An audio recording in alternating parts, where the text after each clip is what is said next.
दोस्तों राम राम साहब, मैं थाको दोस्त थाको भाईलो थाको मित्र हुकुम सिंह। और नवलगढ़ का ऐतिहासिक फुटबॉल टूर्नामेंट जो आज़ादी के पहले से चला आ रहा है, जिसमें देश के नामचीन फुटबॉल खिलाड़ियों ने खेल खेला भी है और साथ में कोच की भूमिका भी अदा की है। लेकिन आज हम आपको मिला रहे हैं उस शख्सियत से जिन्होंने देश का नेतृत्व किया है।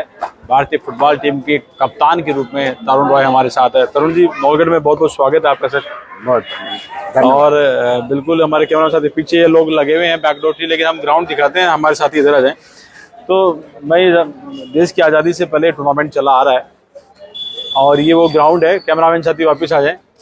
ये वो ग्राउंड है जिस ग्राउंड पर आप जैसे खिलाड़ियों ने खेल तो खेला है फुटबॉल, लेकिन देश के लिए खेलने का मतलब सौभाग्य कम ही लोगों को मिला है। क्या मानते हैं, भारत का जो फुटबॉल है वर्ल्ड कप में भी क्वालिफाई नहीं कर पाते हैं, किस तरीके से अपने अनुभव को देखते हैं आप लोग? नहीं, देखिए इसका कई तरह देखते हैं, लेकिन जो जुनून है जी भारत का, जो अभी फुटबॉल में जो जुनून है, जो स्टैंडर्ड है, काफी हाई हुआ है जी। ISL आने पे भी काफी डिफरेंस आया, जहाँ पे फॉरेन प्लेयर्स आए तो उनके साथ खेलते हुए भी काफी एक्सपीरियंस गेन किया। लेकिन मेरा जो अपना एक्सपीरियंस है फुटबॉल खेले मैं 23 साल जब उम्र थी, पहला मैं इंडिया रिप्रेजेंट किया और उसके बाद खेला और उसके बाद कप्तानी भी की। और जब मेरा कैरियर फुटबॉल का खत्म होने लगा तो मैंने सोचा जो क्या करूंगा, फुटबॉल को मैं छोड़ नहीं सकता। तो पहले मैंने रेफरी का एग्जाम दिया और उस पर क्लियर किया, लेकिन थोड़ा मुझे लगा जो इससे बेटर है मैं कोच बनूं। तो मेरे को एशियन फुटबॉल कॉन्फ्रेंस से AFC ने मेरे को सिलेक्ट किया और मेरे को ब्राजील भेजा गया। फीफा के अंडर मैंने उसको डिप्लोमा वहां से लिया। वहां से जब वापस आया तो यहाँ पे तब तक एशियन फुटबॉल फेडरेशन ने अपना वो लाइसेंसिंग का वो कर दिया था, लेकिन मेरे को उन्होंने C लाइसेंस नहीं, मैं सीधा B किया। उसके बाद A लाइसेंस किया। और मैं इंडियन टीम जो यूथ थी ईरान में गए, वहाँ बहुत अच्छा परफॉर्म किया। हम नेपाल गए, वहाँ भी एशिया कप में अच्छा खेले। कौन से सन में? ये 2012 में और 2014 में। और मुझे याद आ रहा है आप 85-86 के आसपास जब आपने रशिया के साथ में शायद टाई कर लिया था मैच को, और वेस्ट इंडीज भी गए थे आप? वेस्ट इंडीज भी गए थे, इंडिया, और बहुत अच्छे हम वहाँ पे खेले जी। डेफिनेटली हम वहाँ पे कई चीज, मुझे बहुत चीज सीखने को मिली। हम वहाँ पे 3-1 से फर्स्ट हाफ में जीत रहे थे वेस्ट इंडीज से और सूरीनाम से, क्योंकि 6 मैच खेले थे हमें वहाँ पे। तो सेकेंड हाफ में हमने 5 गोल मतलब कंसीड 6-3 से हार गए। तो सारे मायूसी थी टीम में, इंडियन टीम में सारे। लेकिन मेरे को बड़ा क्यूरियोसिटी था जो ऐसा क्या किया कोच ने उनका, जो मैं फिर घुस गया। मेरा इंटरप्रेटर था, मैं उनको ले गया उनके कोच के पास। जो आप उनसे पूछो, इन्होंने 15 मिनट जो ब्रेक आपने क्या सिखाया, तो उन्होंने कहा जो आप इनसे पूछिए, प्लेयर से पूछिए जो आपके कोच ने क्या किया। तो मैंने कहा, मेरे को एक दिमाग में आया, क्यों ना हम 3-1 से जीत रहे थे तो हम बड़े खुशी मना रहे थे। जो मैंने अगर 1 गोल किया तो मेरे को लेके कूद रहे हैं सब। तो उन्होंने कहा हमारा यही डिफरेंस था, हमने आपको पूरा 45 मिनट ऑब्जर्व किया, आपका कौन सा सॉलिड स्ट्रॉन्ग पोजीशन था और कहाँ पे वीक था। तो वो वीक के ऊपर हमने पूरा अपना एफर्ट डाला, वो स्ट्रेटेजी चेंज किया हमने और हमने हमारे 5 गोल और आपके। तो ये बहुत बड़ा सीख था मेरे को एक, और मैंने वो सीखा ये चीज। जो कोच साहब ने कहा बस उस समय वो नजरिया था, लेकिन रशियन जैसी मजबूत टीम थी, टाई हुए, और हम लोग बात करें कि आज तक हम लोग क्वालिफाई नहीं कर पा रहे हैं। क्या ऐसे कारण है? मतलब स्टेमिना का है या फिर जैसे एज गैप हो जाता है, वो कारण हो रहा है? मेन देखिए, एक एज का जो हमारे आजकल 13, 15, 17, 19 सारे एज ग्रुप के नेशनल लेवल में टूर्नामेंट हो रहे हैं, इवन यूथ लीग हो रहा है। लेकिन यहाँ पे कई जगह हमने देखा है, कई स्टेट ऐसे हैं जहाँ पे टीम ही स्क्रैच हो जा रही है। इस बार भी सुब्रतो कप हुआ, वहाँ पे भी 4 टीमें, जो मणिपुर भी स्क्रैच हो गया क्योंकि ना ओवर एज टीम बच्चे खिला रहे हैं। तो यहाँ पे एक इफेक्ट पड़ रहा है। वो जब एक्चुअल एज में जा रहे हैं तो वो परफॉर्मेंस अपने आप ही डाउन हो जाता है। अगर मैं 27 साल का हूँ और एक 22 साल का लड़का फॉरेन टीम से खेल रहा है, तो वो डेफिनेटली मेरे 5 साल छोटा है मेरे से, और वेरी स्ट्रॉन्ग, मेंटली फिजिकली बहुत स्ट्रॉन्ग होगा। तो यहाँ पे मार खा रहे हैं, यहाँ पे हमें रेस्ट्रिक्शन करना पड़ेगा। काफी कोशिश कर रहे हैं, AIFF भी काफी कोशिश कर रहा है, जो ये चीज में ऑल रूल रेगुलेशन अभी TW3 एक है जो बोन का होता है, एक्सरे करा के लाना पड़ता है, लेकिन इसमें भी कई तरह से डिफिकल्टी आ रही है। इतना एडवांस नहीं है उसमें, बिल्कुल एडवांस लेवल में उसका एक्सरे आना चाहिए, तब उसका एक्चुअल जो सॉफ्टवेयर है उसमें आके प्रॉपर रिजल्ट मिलता है। इसका क्या रीजन है, ऐसे क्यों नहीं है? टेक्निक तो खूब टेक्निकल है एक्चुअली। इतने सारे स्टेट हैं, हर स्टेट में वो है ही, वो फैसिलिटी उपलब्ध नहीं है। अगर आज यहाँ पे कहें तो वो शायद फैसिलिटी यहाँ नहीं है, जी। नवलगढ़ में, तो यहाँ का बच्चा फिर उसको या तो दिल्ली जाना पड़ेगा या बैंगलोर जाना पड़ेगा, तो वो कभी कभी पॉसिबल नहीं होता। फुटबॉल गेम एक लोअर और मिडिल क्लास फैमिली का, यहाँ पे बहुत हाई ग्रेड आपको मिलेगा नहीं, तो यहाँ पे अगर उसको 5,000 रुपए भी खर्च करना है वो भी बहुत होता है। तो यहाँ पे अभी आप पॉलिसी में आप आ रहे हैं, जिंग वाले उसके कोच भी हैं, साथ में फेडरेशन से भी जुड़े हुए हैं, तो ऐसे क्या प्रयासों में कोई कमी नहीं हो सकती कि भारत सरकार तो लगातार बढ़ावा सभी कर रहे हैं, क्लब और एकेडमी भी कोशिश कर रहे हैं जो सही रिजल्ट आए इसका। और लेकिन ये अगर रिजल्ट आए, अभी फीफा का जो नया हमें ऑफर मिला है जो उड़ीसा में, उन्होंने हमें अंडर 14 के हमारे प्लेयर जो है 40 प्लेयर सिलेक्ट किए हैं, उनको ट्रेन करेंगे, फॉरेन से कोचेस आएंगे, हमारे भी कोचेस रहेंगे, और पूरा जो आजकल इंटरनेशनल लेवल में जो मॉडर्न एडवांटेज जो है खेलने का, जो फैसिलिटीज है वो उनको प्रोवाइड किया जाएगा।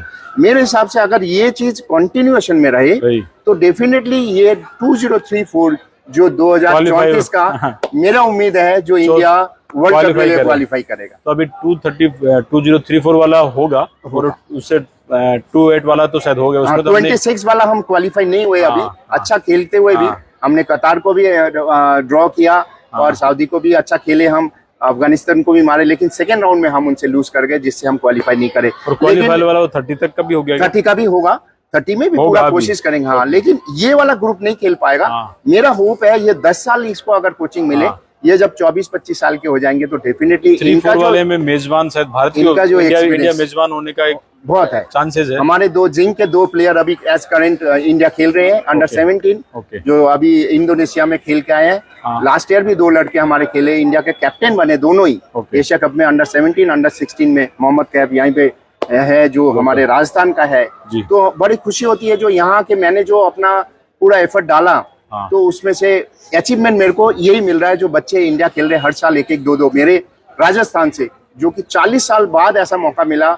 मोहम्मद कैफ आप वाले एकेडमी में भी लगभग 700 के आसपास बच्चे हैं क्या? हाँ जी, हमारे सी सेंटर है और प्लस हमारा नॉन रेसिडेंशियल भी है जो अंडर 13 के ग्रुप है, उसमें हमारे पास बहुत इवन लड़कियां भी आती हैं।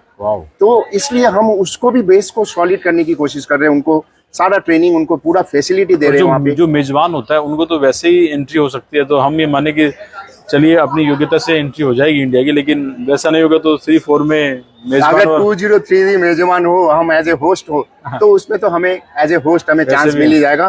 काफी चीजें चल रही है, हो सकता है ये भी पॉसिबल हो कि हमने अंडर 17 वुमेन्स और अंडर 17 मेंस में हमने वर्ल्ड कप हमने ऑर्गेनाइज किया और हम पार्टिसिपेट किए हैं।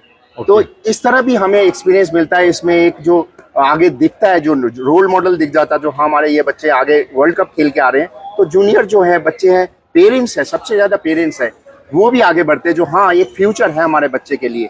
तो डेफिनेटली उसके लिए हम देखते हैं गांव-गांव में फुटबॉल के अच्छे टूर्नामेंट होते हैं, उनका खेल भी बहुत अच्छा है, लेकिन क्वालिफाई वाला नेशनल और फिर वो देश के बाहर वर्ल्ड कप वाला बहुत दूरी वाली बात लगी। तो कैसे प्रयास होने चाहिए? तो और मेन ग्रास रूट को बहुत ज्यादा डेवलप करना पड़ेगा। इतने सारे स्टेट है, इतने सारे एसोसिएशन है, इनको फंडिंग डेफिनेटली चाहिए। ये फंडिंग दे, अपने अपने स्टेट में या अच्छा एकेडमी बनाए, अच्छे कोचेस रखें और फिर इंटर जोनल खेले और उसमें से एलिट ग्रुप एक सिलेक्ट करें और उनको अलग से ट्रेनिंग मिले, उनको फॉरेन ले जाए। एक्सपोजर बहुत जरूरी है, आसपास की कंट्री है, यूरोप की कंट्री है, वहां जाके खेले। और मैं आपको कहता हूँ अंडर 14 जो हमारी इंडिया की टीम बाहर खेल रही है, बहुत अच्छा खेल रही है। तो बाद में आके नहीं, क्यों ना वो कंटिन्यूएशन नहीं है, उसमें उनको हम पकड़ नहीं पा रहे, वो निकल जाए। 14 साल मैंने जैसे कहा, 14 साल का जब मैं ईरान ले गया, उसमें से जब 16 को मैं वही अंडर 16 लेके गया वहां पे नेपाल, तो उसमें से 2 प्लेयर थे सिर्फ, बाकी 18 प्लेयर कहाँ गए? निकल गए। हाँ, इनको हमें पकड़ना पड़ेगा, इनको फैसिलिटी देना पड़ेगा, इनके पेरेंट्स को कन्विंस करना पड़ेगा, एजुकेशन इनको देना पड़ेगा, जिससे इनका फ्यूचर भी स्ट्रांग हो और इंडिया की टीम भी स्ट्रांग बने। नवलगढ़ के बारे में कैसी राय है जो हमारे जुड़े हुए पवन जी को भी मैं कहूँगा, पवन जी तो डेफिनेटली ये क्रेडिट डेफिनेटली पवन जी और साथ में जितने भी हैं यहाँ के बुजुर्ग, और इनको मैं यहीं पे देखता हूँ बैठे, ये कंटिन्यू सुबह भी बैठ रहे हैं, 2 मैच देख रहे हैं, शाम को भी 2 मैच मिल रहे हैं, और ये जो क्राउड इन्हीं का क्राउड दिखता है। और ये जो 76 साल एक टूर्नामेंट कराना बहुत बड़ी बात है। 76 ईयर्स बहुत रेयर है। हम डूरन को ओल्डेस्ट मानते हैं, लेकिन ऐसे टूर्नामेंट देखे मेरे दिमाग में था, मैं जब जावर माइंस में गया तो वहाँ MKM का टूर्नामेंट मोहन कमान कुमार मंगलम का जो होता है वो 48 ईयर्स हुआ। वैसे 2 साल कोविड में नहीं हुआ तो 50 ईयर्स होना चाहिए था, लेकिन उसी को मैं बहुत पुराना सोच रहा था, लेकिन यहाँ पे आके मैंने देखा तो डेफिनेटली बड़ा प्राउड महसूस होता है जो हमारा फुटबॉल इतना पुराना है और उसको कंटिन्यूएशन हमारे ये पवन सर और बाकी जो भी है बुजुर्ग लेके चल रहे हैं। तो राय साहब से आप लोग जो फुटबॉल प्रेमी है, टूर्नामेंट में जो खेलने आ रहे हैं उसके अलावा जो देखने आ रहे हैं और अपने बच्चों का भविष्य फुटबॉल में देखना चाहते हैं, तो बहुत बड़ा अच्छा अवसर है कि नवगढ़ में हिंदुस्तान के कप्तान रहे राय साहब हमारे साथ मौजूद है। अपने बच्चों को इसमें एक तरीके से आप एक मोटिवेशन मंत्र मिलेगा तो जरूर मिलिए। कल इनका सुबह उद्घाटन मैच और मुझे लग रहा है ये टीम इनकी आगे जाएगी, क्योंकि जिस तरीके से जरूर कोशिश है। प्रेशर भी होगा। 17 और 18 साल के बच्चे होंगे, आप गेम देखना, बड़ों को भी फाइट देंगे और बहुत अच्छा खेलेंगे।